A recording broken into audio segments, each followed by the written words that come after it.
Hey, Elm Tree, Coach Myers. We're going to read Chapter 11, The Miracle. The next day was foggy. Everything on the farm was dripping wet. The grass looked like a magic carpet. The asparagus patch looked like a silver forest. On foggy mornings, Charlotte's web was truly a thing of beauty. This morning, each thin strand was decorated with dozens of tiny beads of water.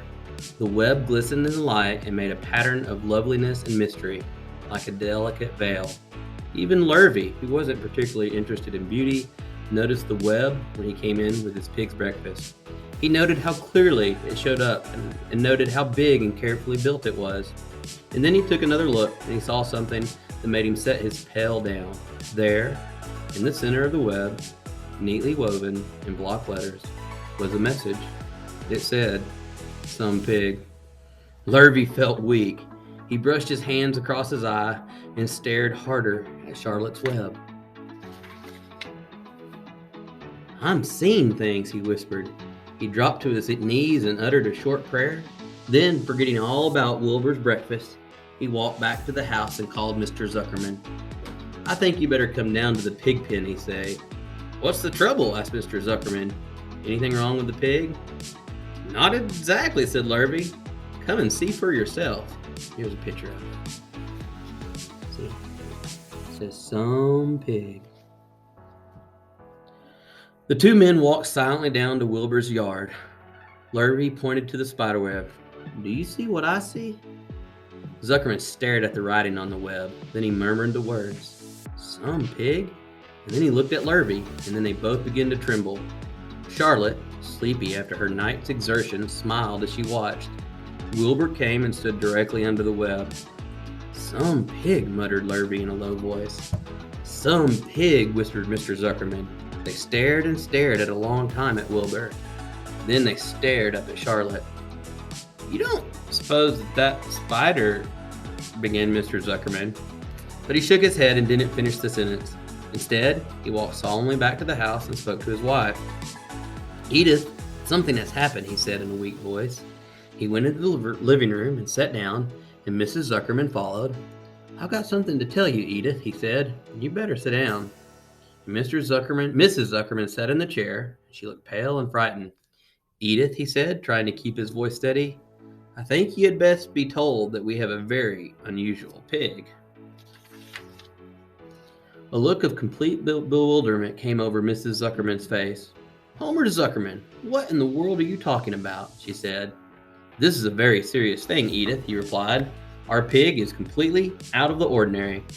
"What's unusual about this pig?" asked Mrs. Zuckerman, who was beginning to recover from her scare. "Well, I don't really know yet," said Mr. Zuckerman, "but we have received a sign, Edith, a mysterious sign. A miracle has happened on this farm. There's a large spider web in the doorway of the barn cellar, right over the pig pen, and when Lurvy went to feed the pig this morning, he noticed the web because it was foggy. And you know how a spider web looks very distinct in the fog? And right sprang in the middle of the web, there were the words, 'Some pig.' The words were woven right into the web. They're actually part of the web, Edith. I know, because I've been down there to see it. It says 'Some pig,' just as clear as it can be. There can be no mistake about it. A miracle has happened and a sign has occurred here on Earth, right on our farm. We have no ordinary pig." "Well," said Mrs. Zuckerman, "seems to me you're a little off. Seems to me we have no ordinary spider." "Oh no," said Zuckerman, "it's the pig that's unusual. It says so, right there in the middle of the web." "Maybe so," said Mrs. Zuckerman. "Just the same, I intend to have a look at that spider." "It's just a common gray spider," said Zuckerman. They got up and together they walked down to Wilbur's yard. "You see, Edith, it's just a common gray spider." Wilbur was pleased to receive so much attention. Lurvy was standing there, and Mr. and Mrs. Zuckerman, all three, stood there about an hour, reading the words in the web over and over and watching Wilbur. Charlotte was delighted with the way her trick was working. She sat without moving a muscle and listened to the conversation that the people were having. When a small fly blundered into the web just beyond the word pig, Charlotte dropped down quickly, rolled the fly up, carried it off. And after a while, the fog lifted. The web dried off, and the words were a little hard. Didn't show up so plainly. The Zuckermans and Lurvy walked back to the house, and just before they left the pig pen, Mr. Zuckerman took one last look at Wilbur. "You know," he said in an important voice, "I Thought all along that pig of ours was an extra good one. He's a solid pig. That pig is as solid as they come. You notice how he's solid he is around his shoulders, Lurvy? Sure I do. I've always noticed that pig. He's quite a pig. He's long and smooth, said Zuckerman. That's right, agreed Lurvy. He's as smooth as they come. He's some pig. When Mr. Zuckerman got back to the house, he took off his work clothes and put on his best suit. Then he got into his car and he drove to his minister's house. He stayed for over an hour and explained to the preacher that a miracle had happened on the farm. So far, said Zuckerman, only 4 people on earth know about this miracle. Myself, my wife Edith, my hired man Lurvy, and you. Don't tell anybody else, said the minister. We don't know what it means yet, but perhaps if I give you thought to it, I can explain it in my next sermon on Sunday. There can be no doubt that you have a most unusual pig.